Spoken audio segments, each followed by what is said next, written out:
So initially, when we see patients, and particularly in our clinic at the Royal Free, we'll do an initial assessment, and different patients will be at different stages of their journey. So we always start with obviously the basic symptoms and examinations that's pertinent to the patient themselves. We then will perform various investigations to look for endometriosis and see if that's what we are suspecting. And then we'll obviously go through the different options available. Now, some patients would have been diagnosed already through a laparoscopy or suspected through ultrasound scan, and others not, and they'll be earlier on in their journey. When we talk about the different options available, briefly speaking, initial surgery may be an option for those which haven't had surgery or where other initial medical options have been insufficient, or they're wanting to know whether endometriosis is present if no imaging has detected it. And then you have the other patients which have had surgery before, tried other methods, but then repeat surgery may be considered based on their symptoms again, or if we're suspecting adhesions or recurrence of endometriosis. Now, obviously, we won't be able to cover every patient's individual circumstances in this webinar, but throughout the course, I'm sure questions will arise, which we should be able to answer for you. The other aspects which are very important to the management are physiotherapy. We find are extremely useful, both in terms of improving symptoms such as dyspareunia and also pelvic floor symptoms and bladder and bowel function. Holistic options are also something which one must consider for all patients, and different diets can be tried, as well as TENS machines, acupuncture and psychology. And I know Arif will be covering some of these aspects as well in his talk. And we'll come on to some hormonal medications and the mainstay of hormonal treatments for endometriosis in terms of improving symptoms. And obviously, if those measures don't work, that's when I would involve someone like Arif or a pelvic pain physician for additional support, really with more specialized pain management options. Now, there are some differences in terms of managing those patients who've gone through perimenopause or menopause and have had endometriosis in the past, because those patients may have had improvement in their symptoms initially, but of course they may worsen again if they are taking hormone replacement. And again, that has to be individualized based on whether they've had surgery, not had surgery, and the type of symptoms they experience. But as in most cases, there'll be a combination of these different treatments which patients will require. I just put on a paper which we recently published in our group, where we looked at over 1,000 patients. I'm sure some of you would have been involved in this as well in answering them, so thank you very much if you were. And we basically looked at how important all these aspects are, especially with the impact that COVID-19 has had. We know that of the series of 1,000 patients, significant number had worsening of symptoms, particularly worsening of mental health, and some surgery was disrupted and not even new dates were given. So it's really important to talk about these other adjuncts which can help with managing pain.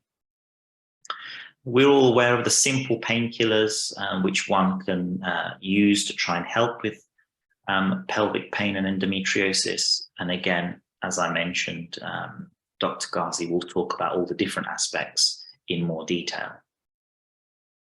With regards to hormonal symptom control, we know that there are various different types, and I'll briefly talk about each of those. So we have the combined pills, the progesterone only, the intrauterine systems, which are mainly based on progesterones, and of course the gonadotrophin analogues and now emerging antagonists. So in terms of the combined pill, it's useful in terms of helping some symptoms such as heavy periods. And the mainstay is really to reduce the frequency of the periods and some of the symptoms. So if the combined pill is taken as a back-to-back preparation, then instead of having 12 episodes of heavy painful periods, that could be reduced by having back-to-back combined pills. But of all the treatments, it is the least effective for endometriosis. If we look at the different progesterones, again, there's various different types, and they're effective at reducing pain and can stop periods, and there's various reasons for that. They can stop new vessel development, help with inflammation, and actually destroy some of the endometrial cells. And there are various different types, such as Cerazette, Depo-Provera, Implanon, newer ones, and also Zalkia, which is one of the really effective ones, which are useful for some patients. However, with all of these, there are some side effects, of course, so it's not suitable for everyone. Some people have progesterone resistance, and there can also be irregular bleeding, weight gain, acne, and it can obviously affect some patients' mental health, so it's not useful for everyone. The different coils, again, there are various different types, but the ones based on the management of endometriosis in terms of improving symptoms is really the Mirena, but there are some very similar ones now on the market, and ones with slightly lower hormone levels, but we don't know how effective they'll be for endometriosis. They can also be useful for adenomyosis, but the side effects can be cramps because it is a foreign body inside the uterine lining, and so there can be contraction of the uterus as it's trying to expel the coil because it's a foreign body. And of course, some people just don't get on too well with it, and you will always get somewhere it just doesn't work as effectively for them. And it can take a number of months to release enough hormone from the stem of the coil to be effective in terms of reducing bleeding and reduce the discomfort. The different analogues, as you know, these are the types which you have as a monthly injection. They do have 3 monthly preparations, but it's only the monthly ones which are licensed for women, but some trusts may use the 3 monthly injections, and they obviously stop estrogen, progesterone production or release from the ovary. And they can come in different preparations, nasal sprays, injections. And there are now newer studies on the antagonists, so they don't completely block that axis. So there'll be some estrogen, progesterone production, but significantly less. And they can be given with additional estrogen so that less side effects are encountered. And it's very effective as a medical treatment, but it's something that we have to use with caution long-term just because of the change in mood that the estrogen can cause, but more importantly, the bone density loss. And there's still ongoing studies with the new antagonists to see whether they have a significant reduction in bone density loss or whether they can be used much longer. So really, in summary, there is a combination really of medical, holistic, physiotherapy and pain management options for patients at trying to improve either their suspected endometriosis or if they've had surgery and symptoms have returned or are ongoing, used as an adjunct to surgery. Some patients are lucky and they only need one of these options, whereas others need a combination of all of them or some of them. What's important to realize, though, is that the medical managements don't physically remove the endometriosis. So with your doctor, it's important to rule out any obstructive causes. For example, if it's compressing on the ureter, because that can cause renal damage long-term, or if there is compression on the bowel or any other organs. But once those have been ruled out, other options can be used. But most importantly, treatment should be individualized for patients based on their side effects, their other comorbidities and medical problems, but most will have some degree of combination therapy of all of those different options that I mentioned. And we can obviously go into a lot more detail in each of those options, but I hope that's proved to be a useful summary of what's available. And I'm sure with most of those options, a majority of people do see benefit. Thank you very much for your attention.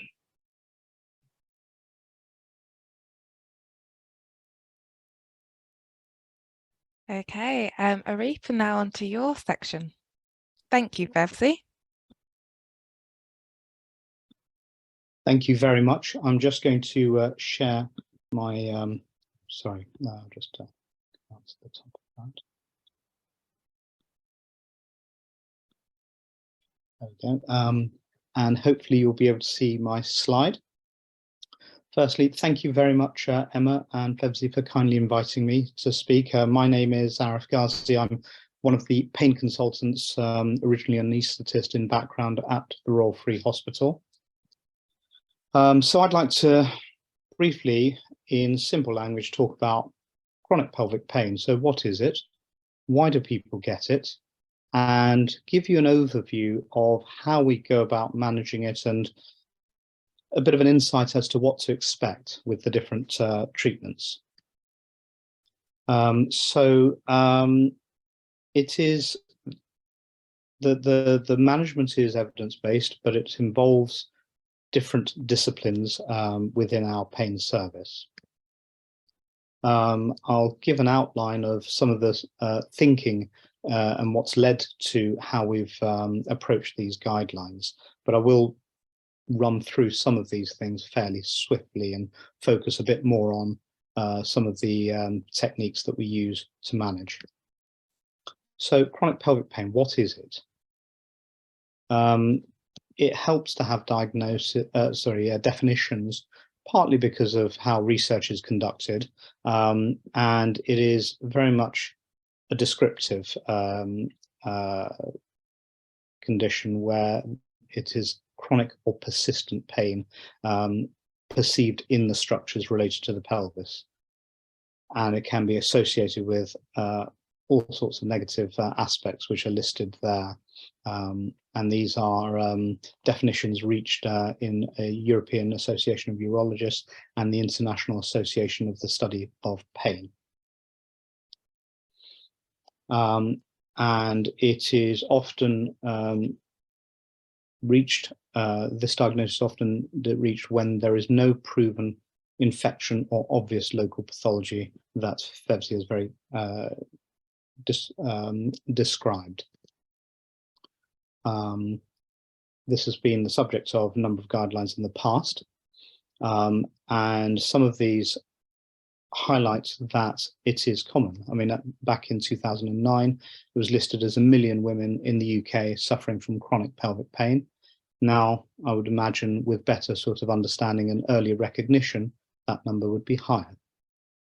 And has a major impact on both function in terms of day-to-day function, but also in terms of sleep and mood. So from some of those guidelines, there were some key recommendations to improve right at the beginning of training of in the curriculum of healthcare professionals, in the assessments in terms of both primary care, and to talk of pain as a 5th vital sign, to try to improve differences in regional access. There was a coordination of something called the map of medicine, and improve the outcome quality to improve recording of outcomes in a national database. Pelvic pain was listed as one of the major areas of pain. So why do people get chronic pelvic pain? In the past, it was very much focused on the peripheral end organ mechanisms, whether it's a source of inflammation or a source of infection, or indeed overactive processes such as endometriosis. And an initial peripheral stimulus may then initiate chronic pelvic pain, which becomes self-perpetuating in terms of the nerves that are sending the signals of pain to the brain. And this may persist even though the original cause has been adequately treated. And this is a very confusing, busy slide just to show how it can be triggered and labeled in all sorts of different areas when only thinking of the endpoint. And whilst that's useful in research, it's very difficult clinically and practically because there's such a big overlap. As my colleague Fevzi has just mentioned, it can affect the multiple structures within the pelvis. So bladder pain syndrome, irritable bowel syndrome, fibromyalgia, chronic fatigue syndrome. There's an overlap of lots of these different features.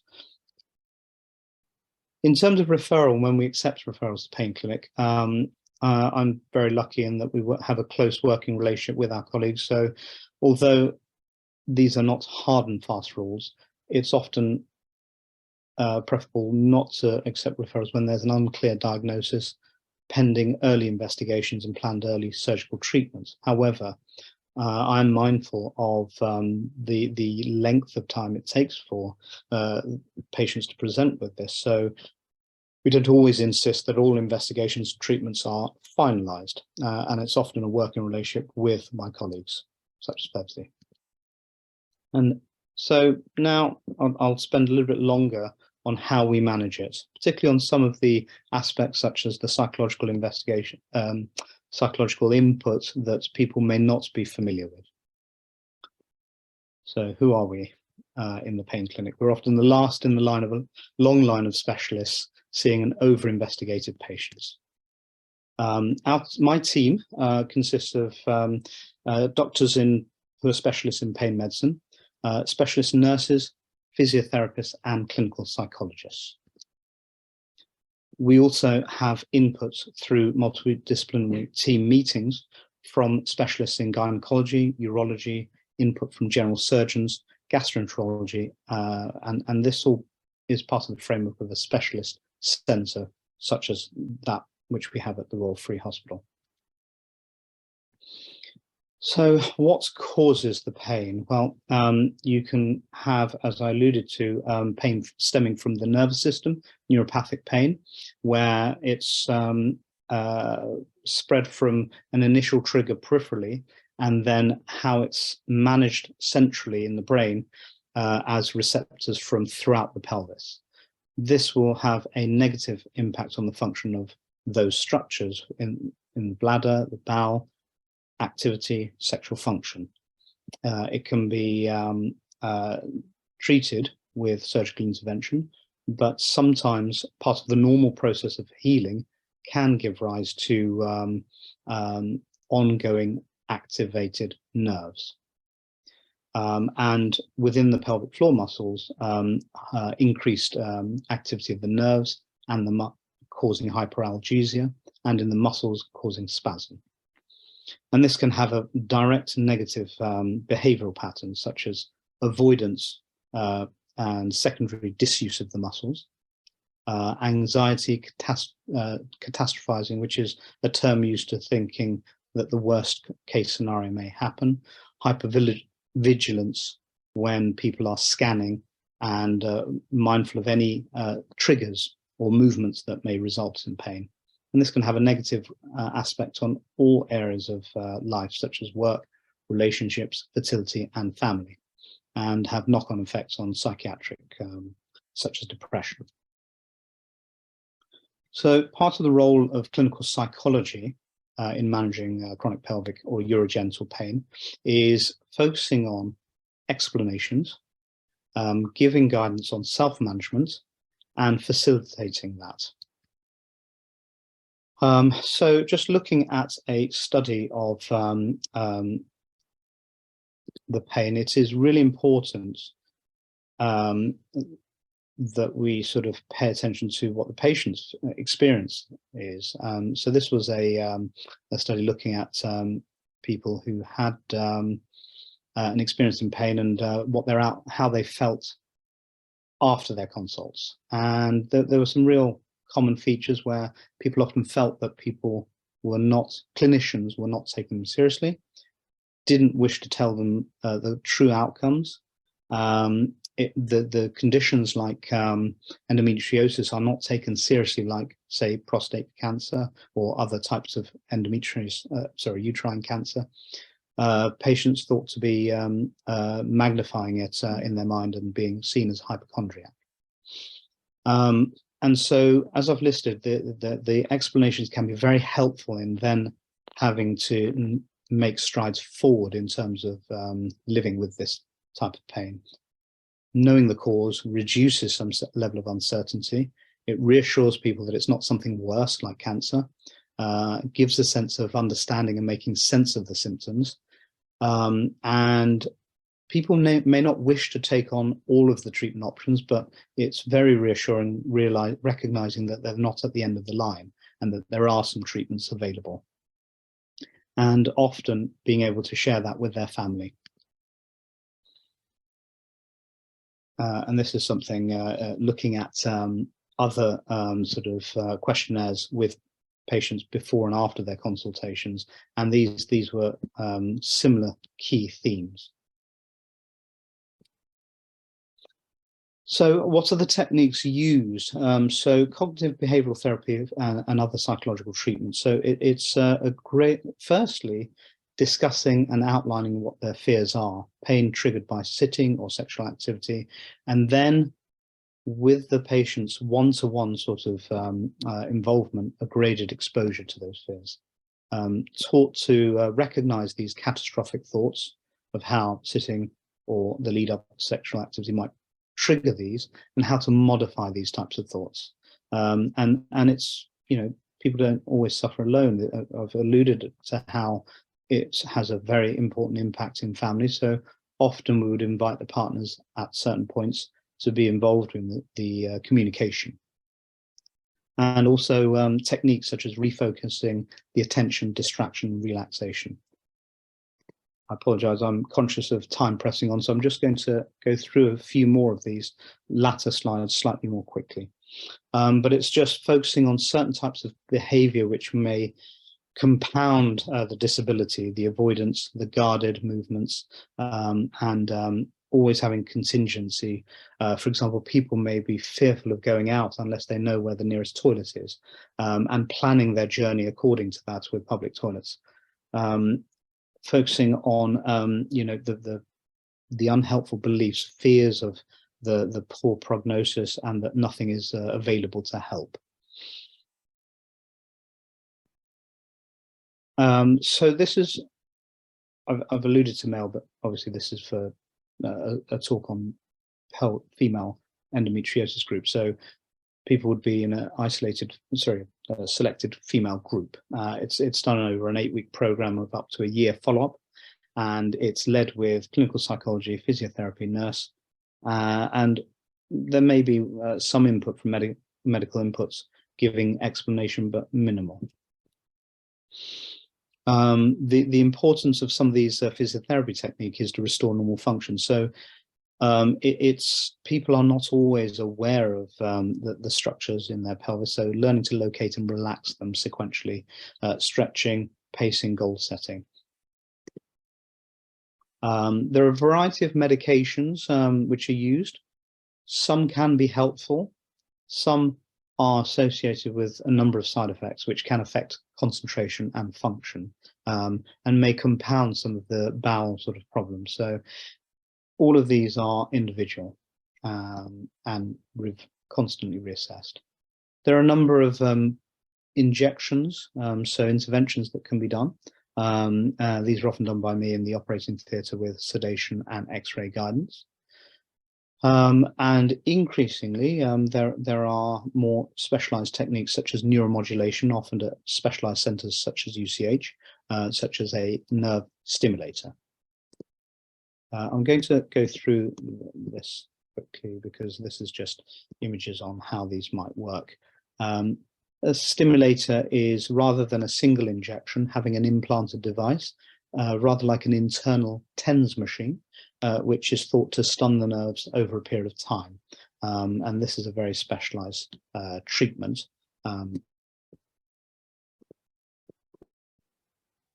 There was one of the questions that talked about nutrition, and indeed Fevzi mentioned that in one of his slides as well. Increasingly, this is an area of interest within pain services and medicine as a whole. We talk about the gastric biome. We have bacteria that live within our gut, and there is increased research to show that if we are paying attention to healthy nutritional status, that has all manner of improvements, whether we believe in that's as a result of antioxidants found in food, or modulation in terms of the immune activity within the bowel, or just minimizing some of the negative intakes, such as smoking, caffeine, and drugs.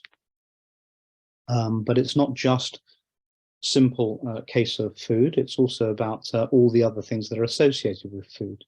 Food such as comfort eating, preparing meals, and having an awareness of how regular sleep can modulate food intake.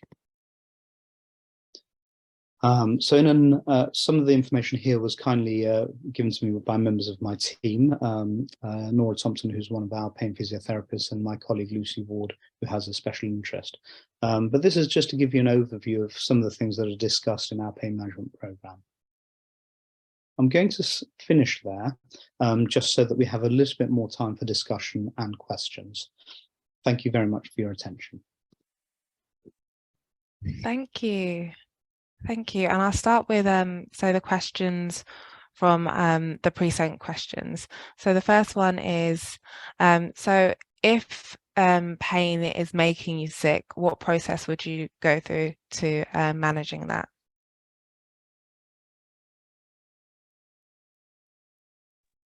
Was that to me? Oh, it's to whoever feels like they can answer it.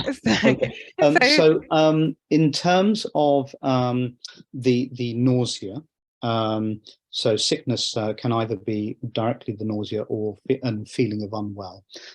We know that that there is a real combination of pain within the pelvis and a knock-on effect on bowels.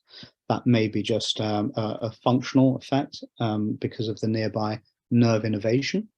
It could be a physical effect because of the effects of inflammatory tissue within that area, or it could be related to some of the medications, such as the painkillers that are used to try and sort of help manage this pain.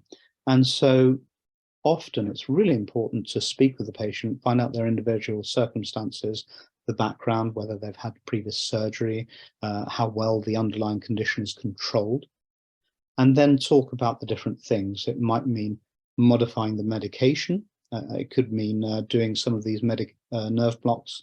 It could mean some of these relaxation techniques and a look at the diet. So it's really key to be holistic in terms of the approach. Thank you.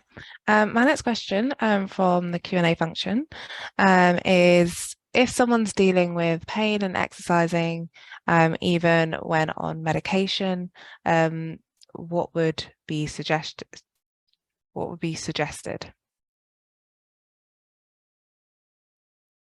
This is to either one of you. So again, I've mentioned about how the physiotherapists, my colleagues, tackle this.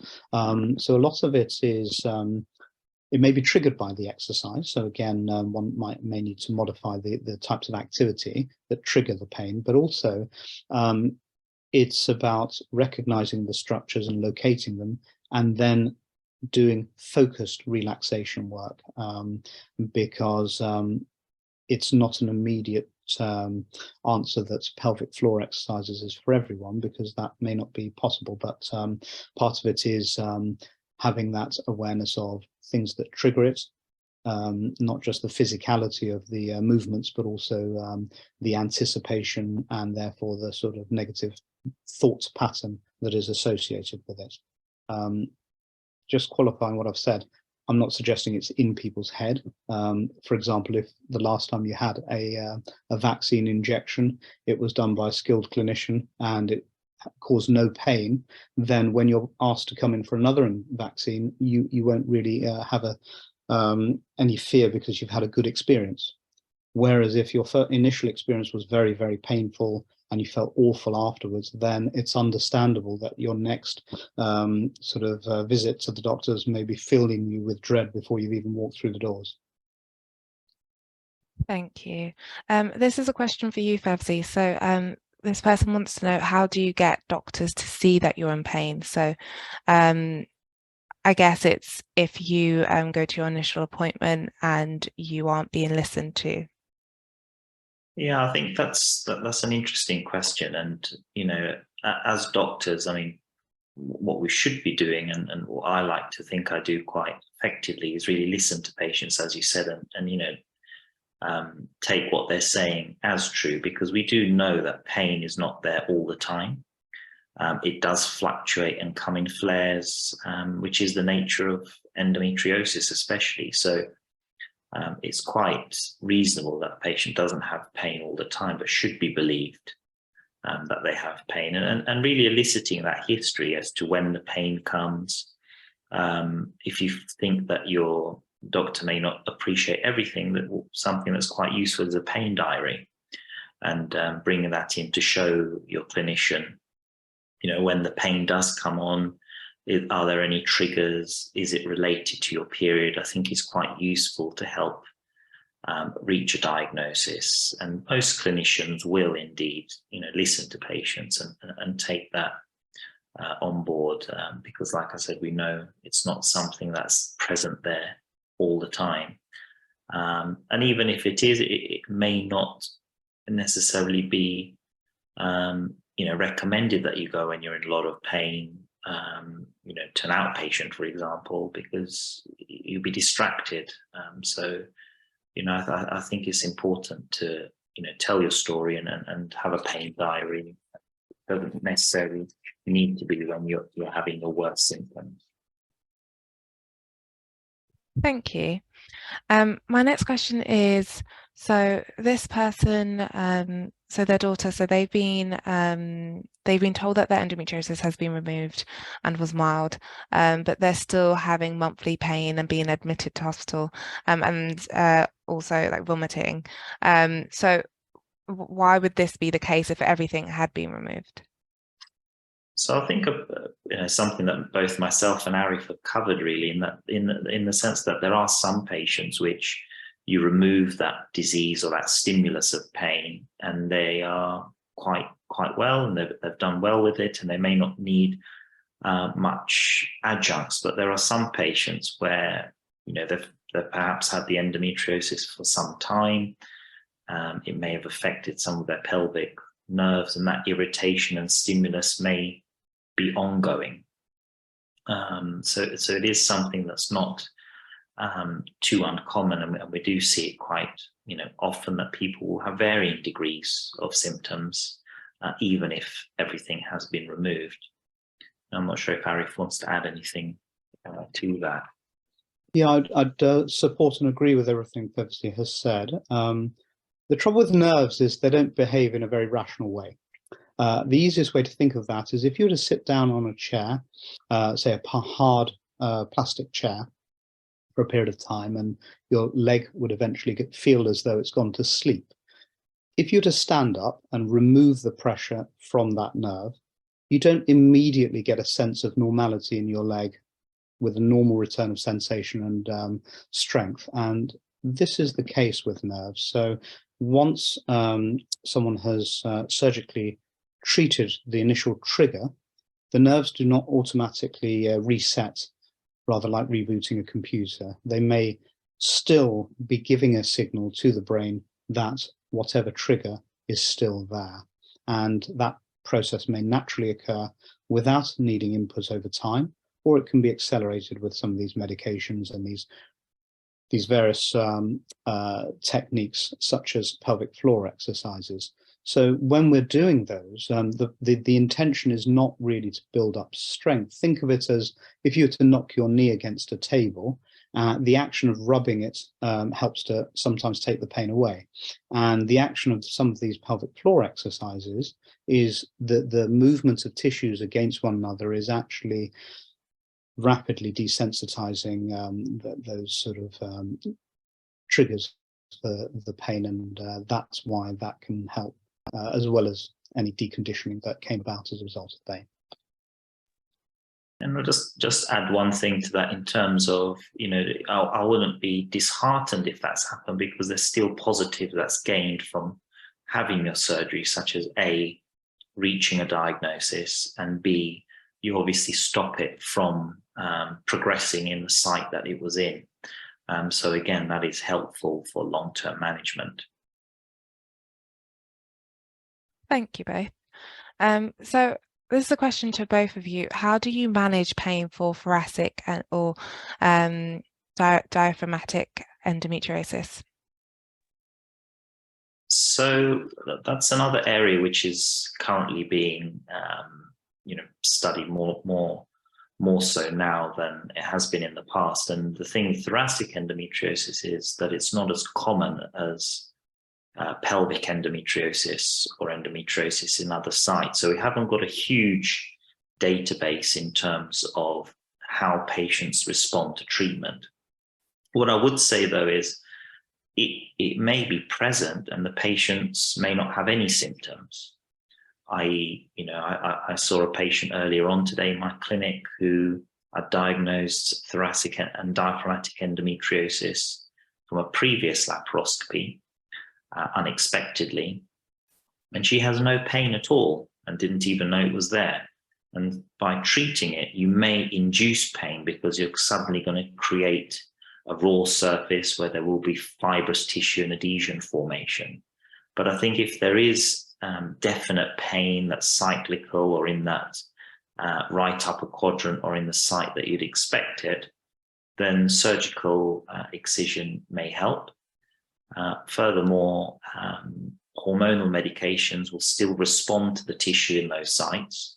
So all the different hormonal medications I spoke about will still respond to, the endometriosis will still respond to those and help some individuals. In terms of additional pain support and nerve blocks, I don't know whether Arif can add any more to that in terms of any pain higher up by the diaphragm. Thank you, Fevzi. Nerves can be a funny thing. So the first thing to say is when we are talking about an awareness of pain, there are nerves that branch off your spinal cord, nociceptive nerves, where they are very densely packed. It's a bit like trying to get phone reception in the city with 5G. You only have to walk a few yards and you'll pick up a nerve receptor. So they're very clearly defined. The nerves that are responsible for internal soft tissue awareness, the sympathetic nerves, are not so closely packed. It's like trying to get phone reception in Cornwall. You'll be lucky if you get one within a couple of miles.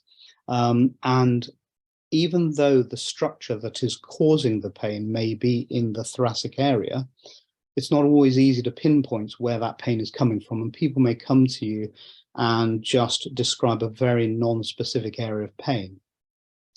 In terms of how we manage that and switch that off, it's a stepwise process depending on the degree of severity. So if they don't respond to the simple analgesics such as a TENS, a transcutaneous electrical nerve stimulation device, or some of these medications, then one can use a selective nerve block. The sympathetic nerves go in a chain on either side of the spinal cord, and we can select ones above the level of the diaphragm to block those. So again, it's a technique based on the individual and the severity of their pain. Thank you.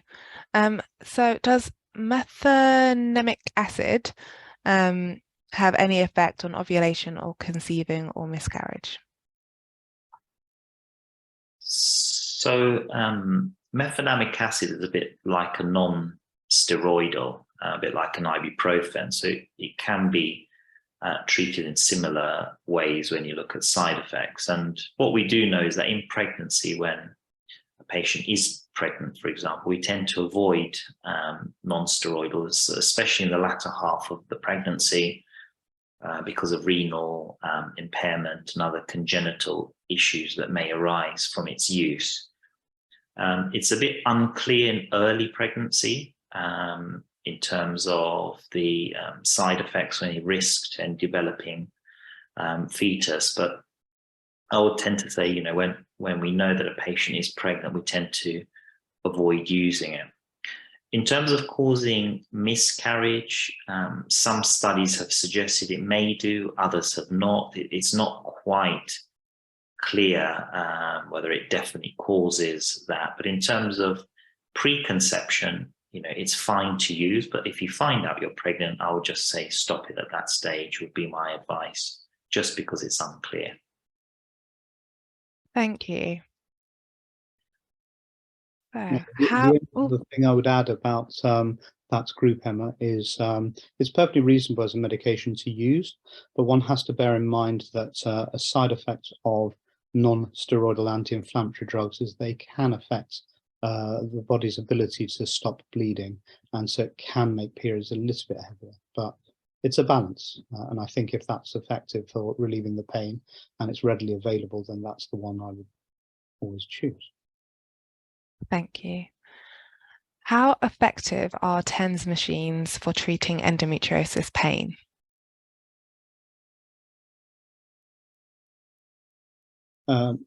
So TENS machines are thought to work in a manner similar to acupuncture. They work on the way that, so firstly, what is a TENS machine? This is a battery-operated device connected with leads placed on the skin in the back, lower back usually, but it can be placed in the front and the lower abdomen using energy from a self-contained battery. It sends electrical pulses. One does not have to turn the energy settings up to actually feel twitches, because that's not always necessary. The intention is to gently stun the nerves to reduce their sensitivity. In terms of how effective they are, I think it's worth bearing in mind what one should hope to achieve with it. So firstly, its greatest selling point is it's not a drug, so it doesn't have a lot of the negative harmful side effects associated with a lot of the alternatives, which can interfere with stomach function, bowel function, sedative functions.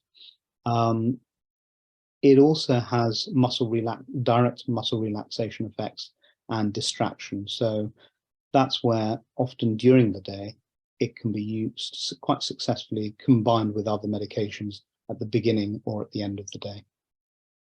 But again, it is something that is well worth trying with very few negative side effects. And it's certainly not for everyone, but it is worth trying as a useful adjunct. Thank you. So is it just bone density loss that is the main concern in regards to long-term use of GnRH? And if so, could that be managed through scans so patients can say when it's can stay on if it's working for them? So, like I alluded to, there's lots of different side effects, and some patients really like these GnRH analogues and they like the fact it improves their symptoms, and some really dislike them in terms of the side effects, in terms of low mood, and how it makes them feel. But medically, what we do worry about is the bone density, exactly as you said. So short-term use or used with some estrogens would mean that your bone density may be reduced, but it's what we call osteopenia, which basically means that the bone density loss can be reversible. But once it gets to a stage of prolonged use, you can form something called osteoporosis, which is irreversible, and that can lead to fractures, and it can be quite serious for patients, especially young patients. So yes, you can do scans to see when you reach that stage. And like I said, there are new antagonists which are coming out, which are out already, and we're looking at, how long they can be used for safely. But it's no doubt that if you use the GnRH analogues without any add back for a long period of time, they will cause some bone mineral loss, which can be irreversible. And our formulary really recommends that it shouldn't be used beyond 6 months without any add back therapy. But again, these have to all be individualized. Thank you. Can you ask for physiotherapy or psychological support via your GP/the NHS? The answer is it very much depends on local area service availability. A direct referral from a GP would be to a physiotherapist which is usually a general musculoskeletal physiotherapy service, not necessarily a dedicated pelvic pain specialist. And the same goes for clinical psychology again. The people that I've mentioned are often specialized in pain service, so they might have a slightly different approach. So again, there may be a degree of variation in terms of postcode around the country. Thank you. And if you live in Northern Ireland and don't have a BSGE specialist centre or any other area that doesn't, are there any good online pain management resources that you can recommend? In terms of online resources, I would have to get back to you in terms of online pain management resources. They're within the Faculty of Pain Medicine, which is a subsection of the Royal College of Anaesthetists UK. There are patient information leaflets on the subject. And again, Endometriosis UK provides a lot of valuable information. Thank you. How effective are hypogastric plexus nerve blocks? How long can they work for? In terms of the blocks that are used, historically, it depends on not all pain clinics have a dedicated pelvic pain specialist, and then within training, some people do a pudendal nerve, but the problem with those types of nerve blocks is they're quite specific, whereas doing a sympathetic nerve block such as a hypogastric block, which covers both the somatic and the sympathetic, you get a slightly broader area of coverage, and that's why one is chosen over the other. In terms of how effective they are, I think it's important to ascertain where the patient is in terms of the management. So often I'll be working in conjunction with my gynaecologist colleagues like Fevzi, and so one has to have good control of the underlying conditions such as the endometriosis, because what I'm attempting to do with the block is to reset the current pain receptors at the current level. Obviously, if there's a dynamic picture of endometriosis, then it won't necessarily cover all of those areas. One might see a patchy block or a rapid return. As a general rule of thumb, where it's effective, you're getting about 50% reduction of the pain, on average 12 months.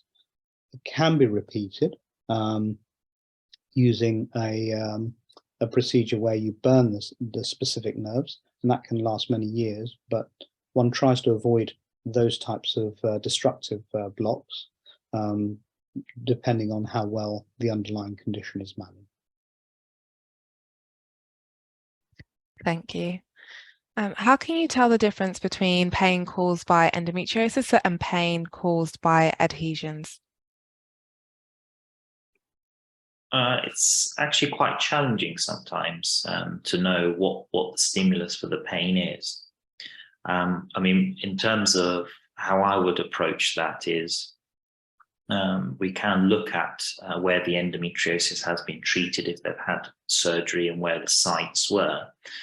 And there is a possibility, for example, that ovaries may have some adhesions to the side walls of the pelvis where endometriosis was treated. And we can try and locate that with ultrasound, for instance, because with a transvaginal ultrasound probe, you can actually test the mobility of the ovaries and see visually whether they slide. There are different signs that we look for when we do the scans, and can usually get a fair idea if there is a suspicion of adhesions.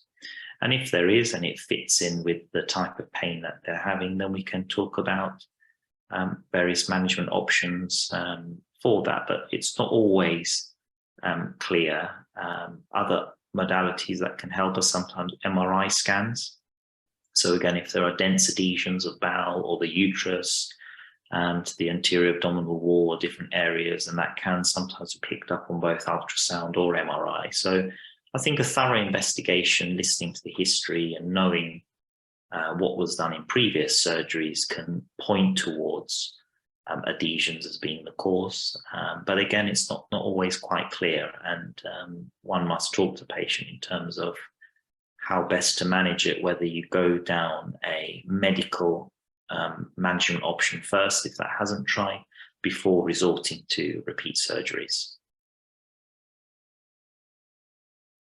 Thank you.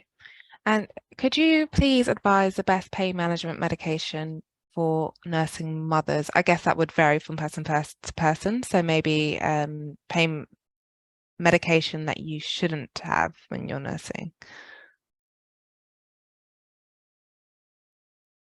Either one?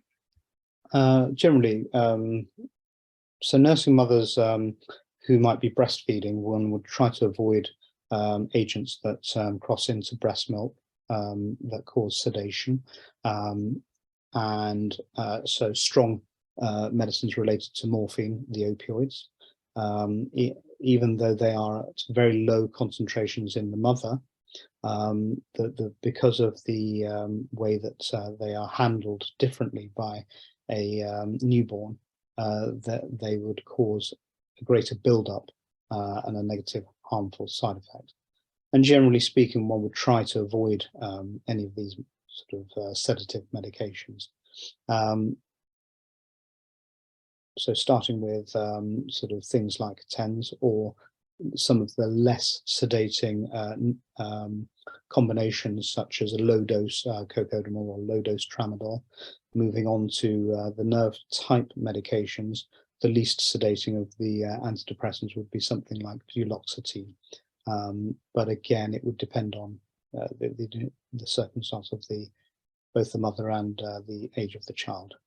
Because don't forget, the last thing we want is in terms of safeguarding a mother who's alone, for example, with a child, being heavily sedated and not being able to care for that child on their own. So one has to be very mindful of the side effects of the medication. Thank you. And does pain generally ease after menopause?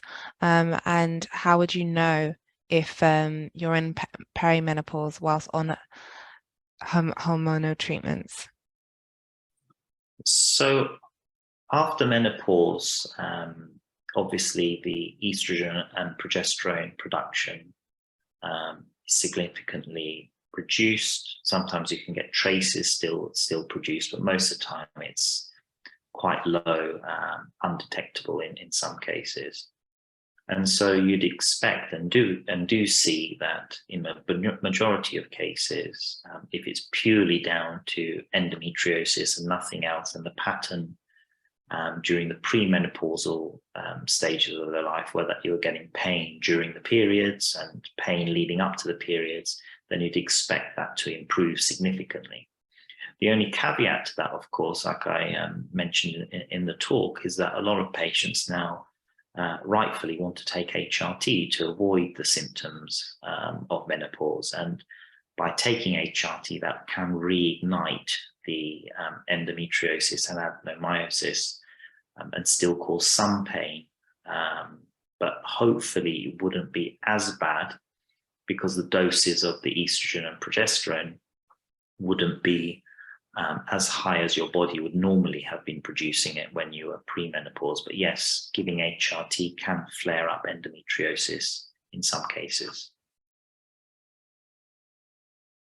Thank you. Does fibroid tissue post-surgery, could that contribute to pain that you're feeling? Again, any fibrous or adhesions will form that stimulus around the nerve. So, if you've excised some disease and you have fibrous or adhesion tissue forming around it, and as Arif has said as well, it can still continue to provide stimulus to the nerve. So yes, sometimes that can do. But if you've had an effective excision down to normal tissue planes, and you've had a wider excision of all the endometriosis around, then the hope would be that you get less, really significant fibrous tissue around there. And hopefully the film of reperitonealization that occurs will be more smooth and not as fibrous. But if adhesions form, then there can still be stimulus on the nerve, unfortunately. Thank you. And someone would like to know if it's common to have pain all the time, so even when they're not bleeding. So that is possible. Usually with endometriosis patients, they do have some relief from pain.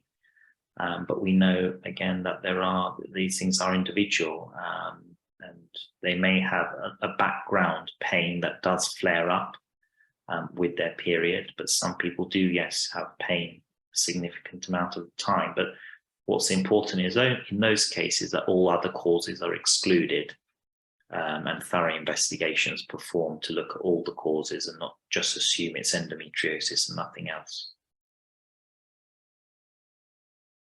Thank you. And I'll make this my last question. So what is the average waiting list after waiting time after being referred to a pain clinic? Sorry, before I answer that, if I could just add to the last point, one of the challenges with intermittent pain is the medications that we've talked about. Some of them work very rapidly, such as tramadol, and the others, which are the nerve-related ones, are not so rapid, and they can take 1 to 2 weeks to become effective. So that is why it's often challenging when describing or discussing medications, and it's very much down to the individual. I have a very polarized view of the patients that I see, because often they're the ones that are the more challenging and complex patients that have found it difficult to manage and often do have pain that crosses over to a more constant throughout the month, but that's not the norm. And so when we're discussing some of these medications, we talk of background regular pain control and breakthrough pain, and so that's why it's very important sometimes to have an individual plan of 2 different types of medications for those types of roles. Getting back to your other question about access, this varies, and it hasn't been helped with services such as mine, which were interrupted with the COVID and we're still struggling to get back. But pre-COVID, referral times to pain services would range between 3 and 6 months. At the moment, at my centre, it's between 6 and 12 months. So there is a wait time, unfortunately. Some patients, because they're being seen and as internal referrals from other specialist colleagues like the gynaecologist, then that may be a shorter time because it's not a direct referral from the GP, but there is a waiting time that varies. Thank you.